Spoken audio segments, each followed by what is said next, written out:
দেখি যে আপনার একদিকে ফ্যাসিস্ট হাসিনার মানবতা বিরোধী অপরাধের জন্য রায় দেওয়া হচ্ছে কোর্টে, অন্যদিকে দেখি মব ভায়োলেন্স চলছে। এটা কিসের আলামত আমি জানি না। আমি তো মনে করি যে ওই রায়ের যে গুরুত্ব সেটাকে কমিয়ে দেওয়ার জন্য একটা বিশেষ মহল ভিন্ন খাতে বিশ্ব দৃষ্টিকে নেওয়ার জন্য এই কাজগুলো করে। বন্ধুগণ, এই বিষয়গুলো আমাদের খেয়াল রাখতে হবে।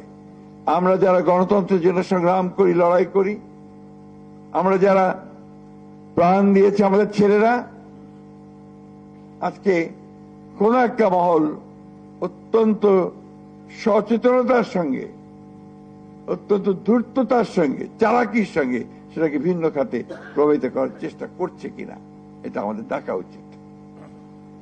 এর মধ্যে বিয়োগী সৃষ্টি করছে কিনা। আমি খুব পরিষ্কার করে বলতে চাই, বিএনপি কোন বিপ্লবী দল নয়।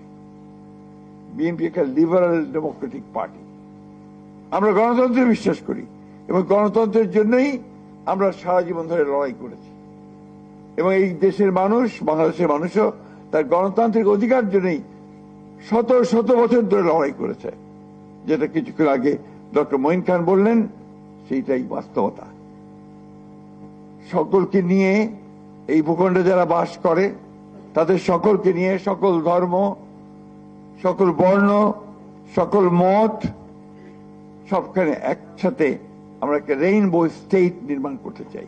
এটা আমাদের ঘোষিত নীতি। We are committed two reforms. আমরা কিন্তু রিফর্মে অর্থাৎ সংস্কারের জন্য আমরা কমিটেড। সুতরাং এইখানে আমাদেরকে ভিন্নভাবে যদি কেউ চিত্রিত করতে চায়, আমরা কিছুতেই সেটাকে মেনে নেব না। আজকে আমরা একটা ট্রানজিশনাল পিরিয়ডে আছি, একটা দোলাচল চলছে। নির্বাচনের সময় ঘোষণা হয়েছে, এখনো শিডিউল হয়নি, হবে আশা করছি। নির্বাচনই কিন্তু সব শেষ নয়। নির্বাচনের মধ্য দিয়ে একটা ডেমোক্রেসিতে ফিরে যাওয়া এবং একটা ডেমোক্রেটিক কালচার গড়ে তোলা, যেটা আমাদের সবচেয়ে বড় অভাব। আমরা মানুষগুলো কেউ আমাদের দোষ নয়। এখানে দীর্ঘকাল ধরে সেই ব্রিটিশ পিরিয়ড, যখন পাকিস্তান সৃষ্টি হওয়ার পর থেকেই এই অঞ্চলে, ভূখণ্ডে গণতন্ত্রের কোনো চর্চা হয়নি। গণতন্ত্রে আমরা বিভিন্ন রকম ব্যাখ্যা দিই।